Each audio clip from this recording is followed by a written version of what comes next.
आज यदि कबीर प्रासंगिक हैं, इसका मतलब है हमने कबीर को समझा ही नहीं, कबीर को माना ही नहीं।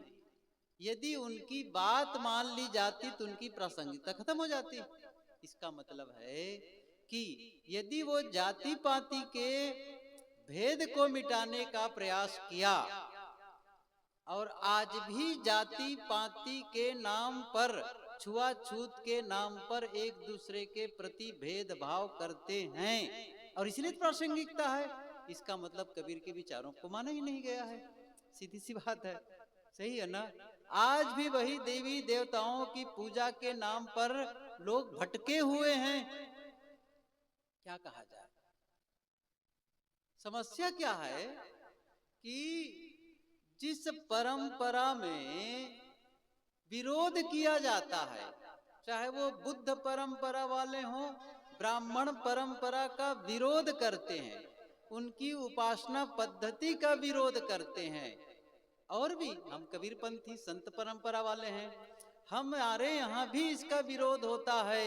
ये जाति पाति और पूजा पाठ मंत्र तंत्र है ना, ये मूर्ति पूजा चित्र पूजा सब हटाओ। कह तो देते हैं कबीर की पंक्ति, पाहन पूजे हरि मिले तो मैं पूजूं पहाड़, याते तो चाकी भली पीस खाए संसार।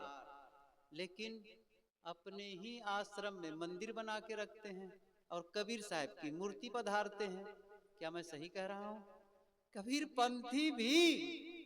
पंथी भी ये जो देवियां बैठी है ना, इनको मैं नमन करता हूं, लेकिन यदि इनके घर में जाओ तो कबीर साहब को चित्र रखे रहेंगे, उसी में लक्ष्मी का चित्र होगा, उसी में दुर्गा का चित्र होगा, उसी में शिव का चित्र होगा, बजरंगबली का चित्र होगा, हनुमान।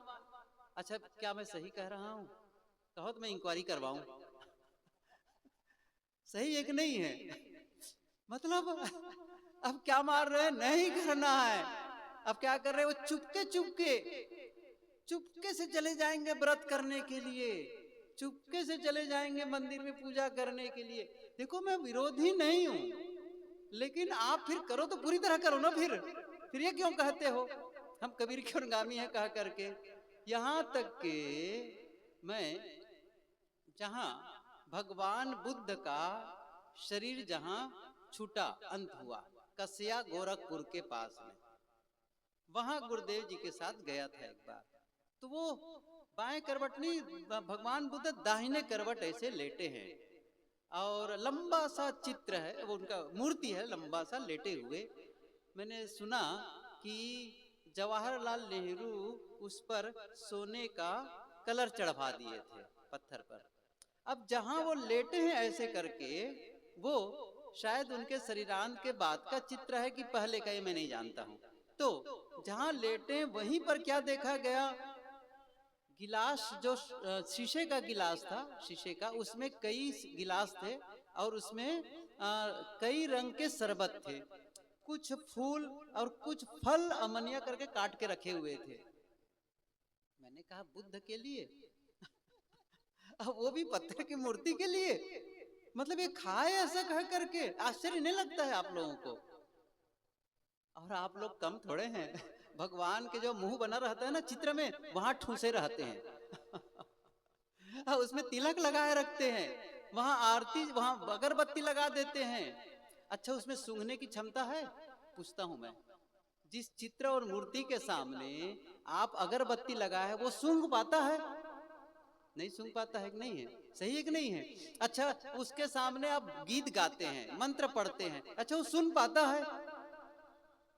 ऐसा नहीं लगता है कि हम लोग भटके हुए हैं?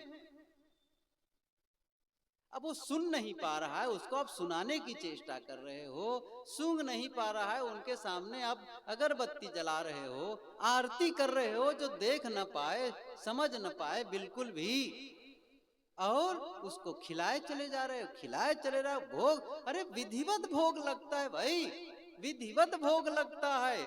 भोजन कहीं बने, वैष्णव आश्रम या कबीर पंथी भी कह लो, मैं नहीं जानता उसके बारे में, लेकिन बहुत कुछ है ये कि पूरे तरह से भोजन को थाली में सजा करके वहां जहां मूर्ति रखी गई वहां रखा जाता है।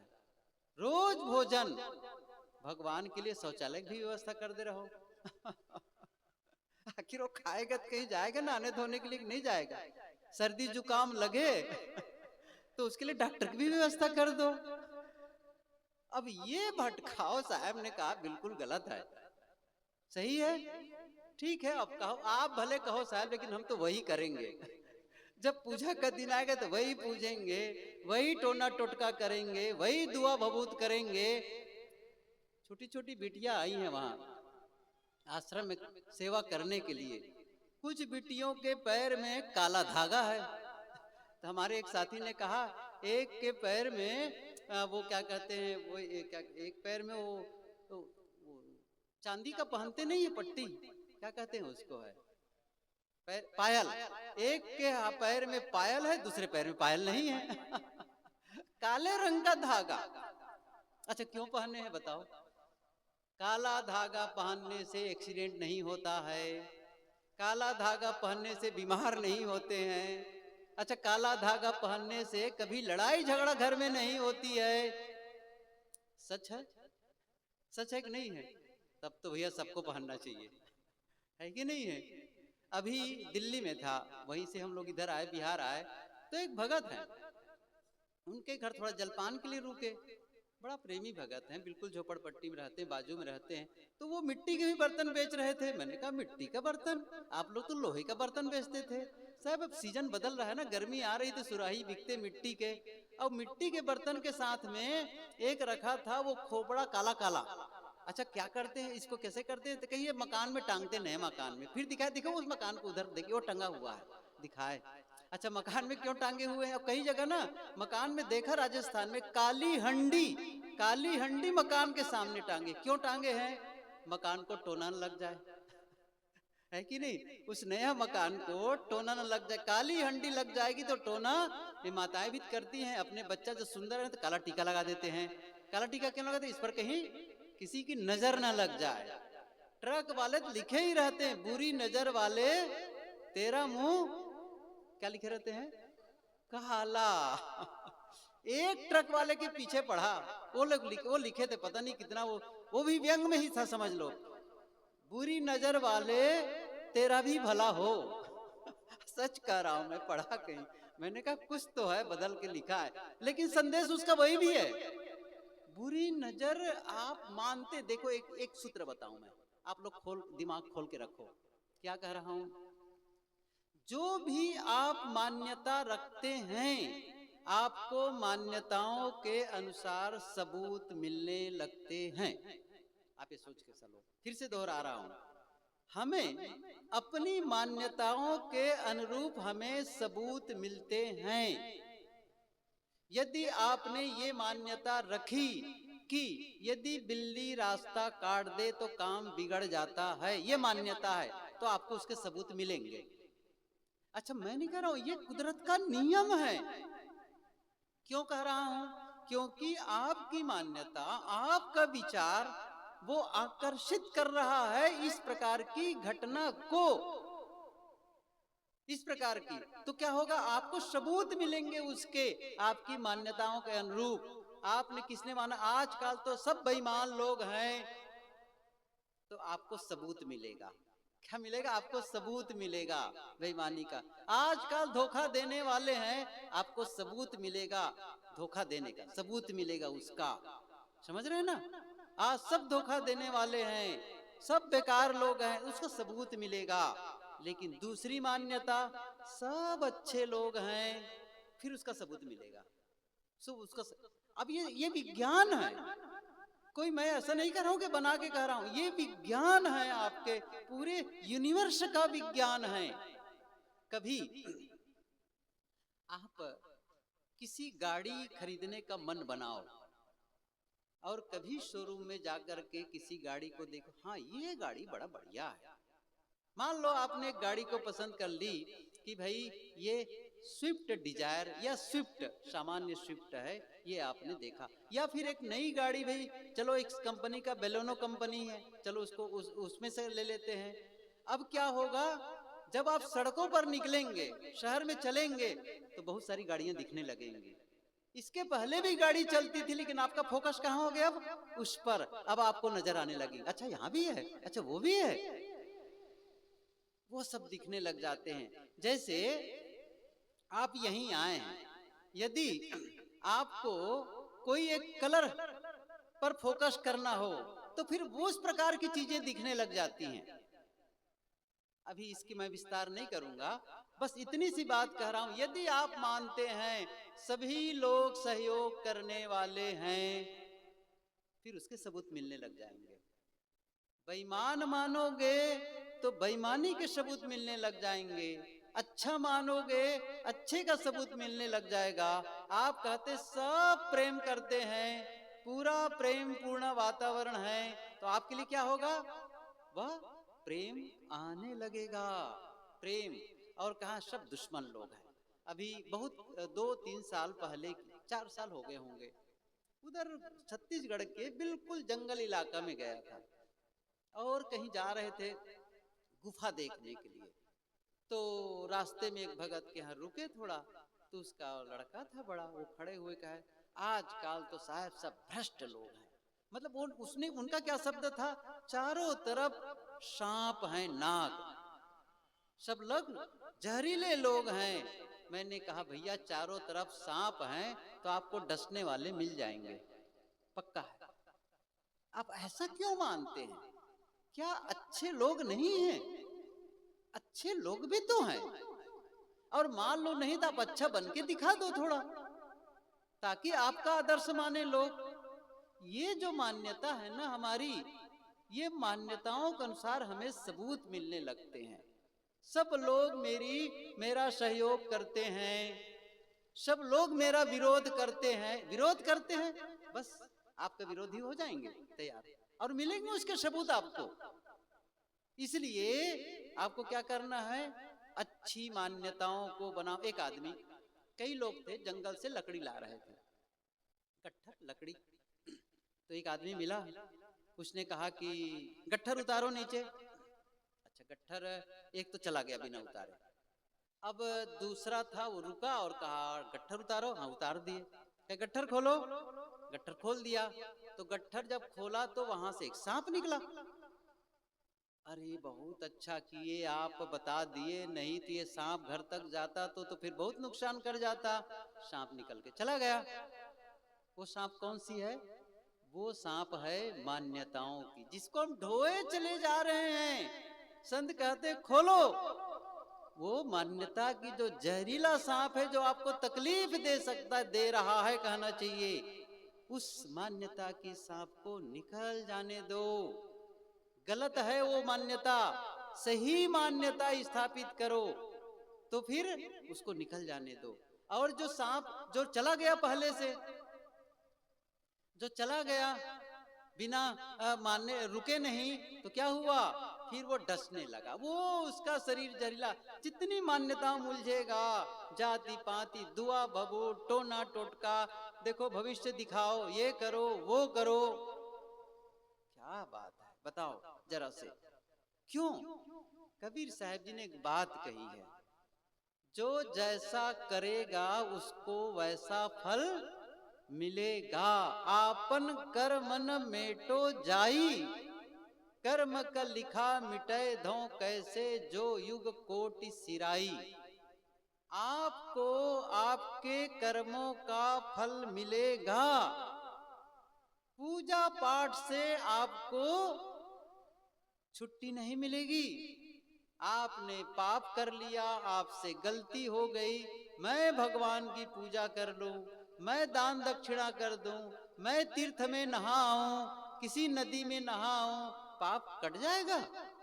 साहब ने क्या कहा है? तीर्थ गए न बाची हो, जो कोट हीरा देहु दान। कितनी अच्छी बात साहब कहते हैं कि जीव मत मारो बापुरा, सबका एक है प्राण, हत्या कभू न छूटी है, जो कोटिन सुनो पुराण। जीव घात ना कीजिए, बहुर लेत वह कान, तीरथ गए न बाची हो। साफ साफ, तीरथ गए न बाची हो, जो कोट हीरा देहु दान। इतना ही नहीं कहते हैं, और सुना दूं कबीर साहब की वाणी, तिल मिला जाओगे। इसलिए पढ़ते नहीं है आप लोग। अखबार पढ़ते हो तो बड़ा सुकून मिलता है, टीवी देखते हो बड़ी शांति मिलती है। जब बीजक पढ़ते हो अशांत हो जाते हो, गीता पढ़ते हो अशांत हो जाते हो। मैं समझ रहा हूं ना? जब जब आप बीजक पढ़ोगे अशांत हो जाओगे, और जब जब अखबार पढ़ोगे आप खुशी से नाचने उठोगे। मैं उलटवासी कह रहा हूं, समझ में आ रहा है कि नहीं आ रहा है? क्यों कह रहा हूं मैं? क्योंकि जब आप अखबार पढ़ते हैं तब पढ़ते हैं, देखो अमुक आदमी ने किसी ने उसके घर चोरी कर ली। देखो कितने बेईमान लोग हैं। मैं तो ईमानदार हूं, समझ रहे ना? कैसे आपको लग रहा है मैं ईमानदार हूं, कैसे बेईमान लोग हैं। अमुक ने अमुक की पत्नी को ऐसा किसी लड़की के साथ वो ले गए, उसको भगा करके ले गया। देखो कैसे बदमाश लोग हैं, किसी की बहू बेटी का ध्यान नहीं रखते, उसको भगा के ले जाते हैं। मैं नहीं करता हूं ये काम। समझ रहे ना क्या हो रहा है? जितने गलत समाचार पढ़ते हो, मन में तो होता है, लेकिन कहते हैं अरे मन में तो होता है ना, मैं करता थोड़ी हूं, देखो ना करके दिखा दिए, और अपने आप पे अपनी पीठ को थपथपाते, मैं अच्छा हूं, मैं अच्छा हूं, और आप सुकून महसूस करते हो। और जब बीजक पढ़ते हो तब कहते अंदर का ऑपरेशन, तुम मां बेईमान हो। सीधी सी बात है। तब लगता है आकुल व्याकुल लगता है, अरे अभी भी तुम ऐसे बैठे हो, क्या मनुष्य बने? मानुष वही के ना मुआ मुआशो डांगर ढोर। अब छटपटाया, मतलब आप मनुष्य भी नहीं बने हो, अभी डांगर ढोर हो, पशु की तरह जीवन जी रहे हो। अब छटपटाया, अब अशांत, अरे छोड़ दो इसको, जैसा जिन्हें जिन्हें दो, क्योंकि वो गहराई से ऑपरेशन करता है। एक इंसान अपने जीवन को सुधार लिया और तुम बैठे हो गीता पढ़ते हो तो क्या होता है? देखो अर्जुन कहाँ उड़ गया और तुम यहीं हो भी। तब उसमें चुनौती मिलती है, मुझे भी करना है। अभी सुन रहे थे ना, निरख परख कर ले, आत्मनिरीक्षण करो। और जैसे ही आत्मनिरीक्षण करने लग जाओगे आप घबरा जाओगे। कैसे?